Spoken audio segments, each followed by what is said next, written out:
Καταρχήν να σας πω ότι προσπάθησα πάρα πολύ με όλες τις δυνατότητες και τις δυνάμεις που είχα να πετύχω ένα ευρύ μέτωπο στο Δημοφιλής. Συνενώσεις δηλαδή παρατάξεων και ανθρώπων, προσωπικότητων που πραγματικά μπορούν να προσφέρουν. Δεν τα κατάφερα δυστυχώς γιατί άλλοι προτάσουν. Δηλαδή από να μπείτε τώρα, να γίνουν και συνέργειες. Βεβαίως, να γίνει μια ευρεία συμμαχία, ένα ευρύ μέτωπο. Ναι, γιατί είναι τα προβλήματα που προέχουν και δεν είναι τίποτα άλλο. Ο φόκος. Εκεί λοιπόν κάποιοι λόγω προσωπικών φιλοδοξιών, κάποιοι άλλοι λόγω κομματικών φιλοδοξιών, κάποιοι δηλαδή θέλουν να προβληθούν, κάποιοι θέλουν να κάνουν καταμέτρηση της δύναμης της κομματικής και έτσι αυτό το σχέδιο αναβάγησε. Εν πάση περιπτώσει όμως η παράταξη της Ενότητας Πολιτών πληρεί αυτές τις προϋποθέσεις γιατί έχει συγκεντρώσει ανθρώπους από διάφορους κομματικούς χώρους, ανθρώπους νέους, όχι ηλικιακά, δεν και καλά, εννοώ νέους, χωρίς να έχουν παρελθόν. Με έναν νέο δήμαρχο που και αυτόν υποψήφιο δήμαρχο, πιστεύω να είναι και δήμαρχος στις 19 Μαΐου, που και αυτός δεν έχει κάτι που να τον βαραίνει, δεν έχει διοικήσει σε αυτό το Δήμο ποτέ.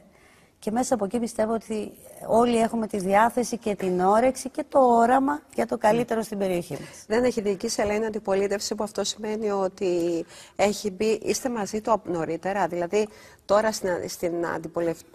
Τελειώνει βέβαια, εκπνέει η θητεία, αλλά αντιπολιτευτική δράση ανέπτυξε ο κύριος Σάββας. Και ανέπτυξε.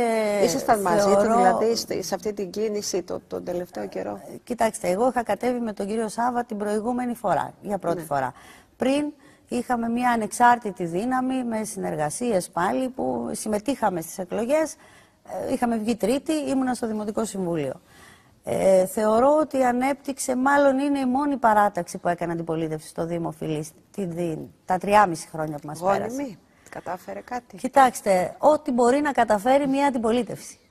Δυστυχώς πρέπει να είσαι μέσα στα κέντρα λήψης αποφάσεων για να μπορέσεις να αγωνιστείς, να προσπαθήσεις και να υλοποιήσεις το πρόγραμμά σου. Εύχομαι αυτή τη φορά ο κόσμος να μας δώσει αυτή τη δυνατότητα. Αφήνουν περιθώρια οι δήμαρχοι, οι επικεφαλείς, στα μέλη της παράταξης ή του Δημοτικού Συμβουλίου, ιδιαίτερα και όταν είναι γυναίκες, να συμμετέχουν στη χάραξη της πολιτικής? Εγώ δεν έχω αισθανθεί ότι επειδή είμαι γυναίκα έχω παραγωνιστεί. Ίσως πιστεύω, θέλω να πιστεύω και εκεί ότι συμβαίνει γενικά. Με μένα έχει συμβεί όμως.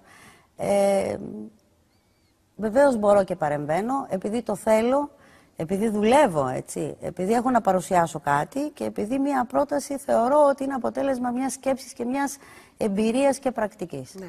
Δεν αντιμετωπίστηκα ποτέ υποδεέστερα, εν πάση περιπτώσει. Ναι. Εισακουστήκατε?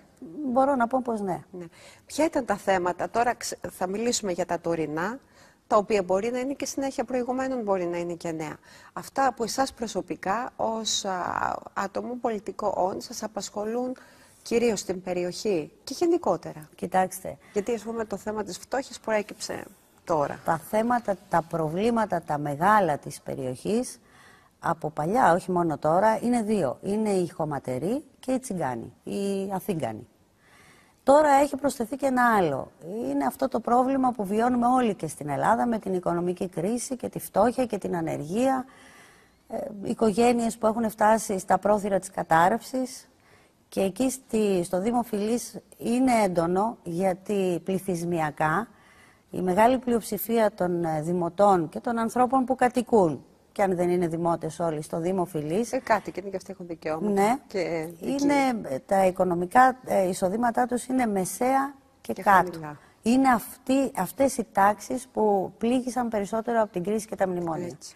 Άρα μπορώ να πω ότι τα θέματα της περιοχής είναι χωματεροί, τσιγκάνοι, εργαζόμενοι, και θα το πούμε και μετά και αυτό, αλλά το βασικό και το γενικότερο πρόβλημα τώρα που υπάρχει σε όλη την Ελλάδα είναι βέβαια το θέμα με την κρίση και τη φτώχεια. Να ξεκινήσουμε από αυτό.